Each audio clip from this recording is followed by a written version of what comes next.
Hi అండి అందరికీ. Meal maker pulao ఇలా నా స్టైల్లో ఒకసారి ట్రై చేయండి, బాగుంటుంది. దీనికి క్యారెట్, పచ్చిమిర్చి, ఆనియన్స్, టమాటా కట్ చేసి పక్కన పెట్టుకోండి. అలాగే మిల్ మేకర్లో హాట్ వాటర్ పోసి పక్కన పెట్టుకోండి. మిల్ మేకర్లు చిన్న సైజు మిల్ మేకర్లతో కూడా చేయొచ్చండి. సూపర్ మార్కెట్లో కూడా దొరుకుతాయి కదా, చిన్న సైజు మిల్ మేకర్లతో కూడా ఈ పులావ్ రెడీ చేయొచ్చు. ఇలా గ్యాస్ మీద కుక్కర్ పెట్టుకొని నెయ్యి, ఆయిల్ వేసుకోండి. మా నెయ్యి కొంచెం మాడిపోయింది, అది ఇంట్లో ప్రిపేర్ చేశాను, అది లాస్ట్కి వచ్చింది, అలా ఉంది, ఇదేంటిదో అనుకోకండి, నెయ్యి అంతే. ఓల్ గరం మసాలా, ఆనియన్స్ వేయండి. ఆనియన్స్ కొంచెం మగ్గాక సాల్ట్ వేసేసుకోండి. సాల్ట్ వేసుకున్నాక ఆనియన్స్ మగ్గాక 1 టేబుల్ స్పూన్ అల్లం వెల్లుల్లి పేస్ట్ వేసేసుకోండి.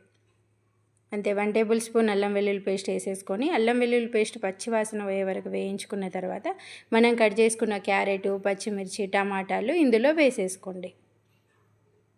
వేసేసుకొని మీ దగ్గర ఆలు ఉంటే కూడా ఆలు, ఒక చిన్న ఆలు వేసుకున్నా కూడా, ఆలుగడ్డ వేసుకున్నా కూడా చాలా బాగుంటుందండి. ఇలా కొంచెం మెంతం కూర వేసేసుకొని మనం హాట్ వాటర్లో వేసుకున్న ఈ మిల్ మేకర్లన్నీ ఇందులో వేసుకోవాలి.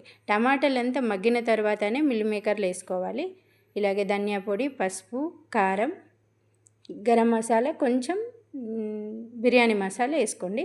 కారం చూసి వేసుకోండి, ఎందుకంటే ఆల్రెడీ మనం పచ్చిమిర్చి వేసాం కాబట్టి కారం చూసి వేసుకోండి. ఈ పులావ్ నార్మల్ రైస్తో కూడా చేసుకోవచ్చండి, బిర్యానీ రైస్తోనే చేసుకోవాలని ఏం లేదు, నార్మల్ రైస్తో కూడా చేసుకోవచ్చు, బాగానే టేస్టీగా వస్తుంది. నేను తీసుకున్న రైస్కి 1 గ్లాస్ వాటర్ పర్ఫెక్ట్గా సరిపోతాయండి. ఇలా వాటర్ పోసేసుకొని పైనుంచి కొంచెం కొత్తిమీర, లెమన్ వేసేసి మూత పెట్టుకొని 3 విజిల్లకి ఉడికిపోతుంది.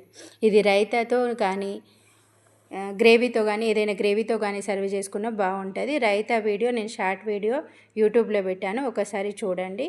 లేదా నార్మల్గా ఇలా తినేసినా బాగుంటుంది. ఇంతేనండి. ఈ వీడియో నచ్చితే ఒక లైక్ చేయండి. Thank you.